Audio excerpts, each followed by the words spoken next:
Good morning, everybody. Thank you for joining me again for another Words from Your Whiteboard lesson. I hope the other 3 lessons have been very helpful. I want to try to make this video quick and to the point.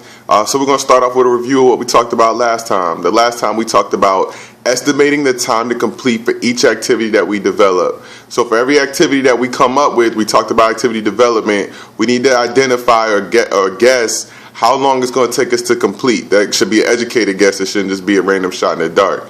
After you've figured out an estimate for every single activity that you've identified, well, then you're going to add up all of those estimates to come up with basically an overall estimation of how long it should take you to reach your goal.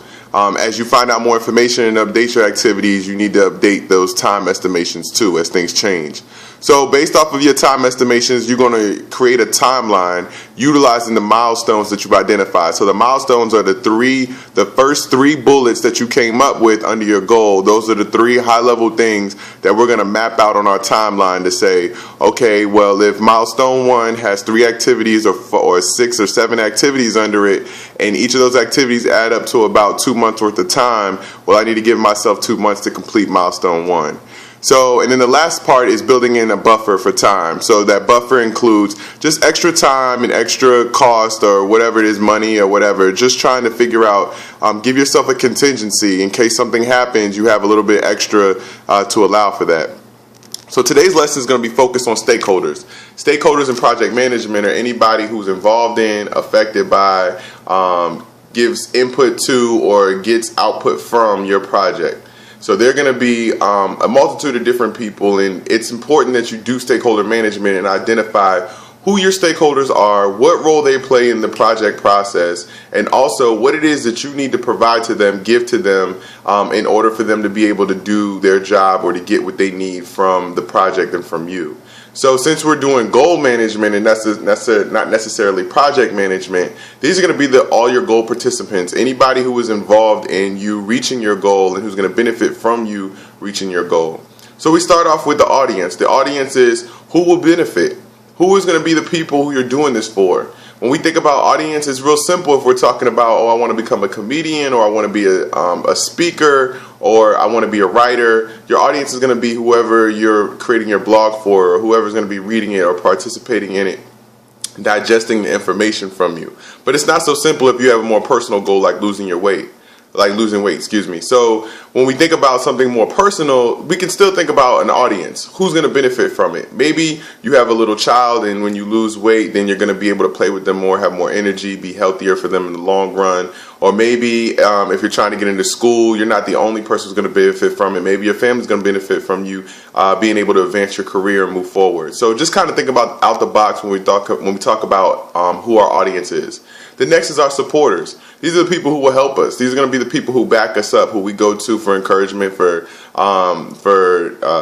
validation of the fact that we are able to attain our goal. We do have all the things that we need, that we should continue to go for it, that we do have the talents and abilities, and that it's well within our ability to be able to reach the goal that we've identified for ourselves. So those are your cheerleaders. The next thing is the reviewers. These are going to be like your mentors or people who you look up to. Maybe they're people who are already doing what your goal is set to do. Maybe these are people who you've always trusted their insight and opinion on many different facets of your life. Make sure that when you identify who your reviewers are, that it's somebody who you truly trust and value their opinion. Because anybody will tell you anything. If you make everybody your reviewer, you'll be going all over the place. These have to be people who can speak to you directly, who can be honest with you, maybe need to be harsh with you, but that it's all coming from a place of good, and that they're always trying to help you to advance. And the last is your supplier. Who is your source? Who is your provider? In project management, these are the vendors who you would buy from, who you get goods and services from. But here we're more so talking about where is your source of ability, your source of talent, your source of drive, your source of wherewithal, your source of purpose, your source of calling. Who is giving you all the things you need to do to accomplish this goal? It's important that you understand who your provider is. You need to know who to ask for the things that you need to pursue towards your goal. You can't ask somebody who doesn't have the ability to give you something for what you need. You need to identify who it is. For me, it's God. It's Jesus Christ. That's who I go to when I feel like I'm inadequate. That's who I go to when I feel like I need a boost. That's who I go to when I feel like I'm missing something that I truly need.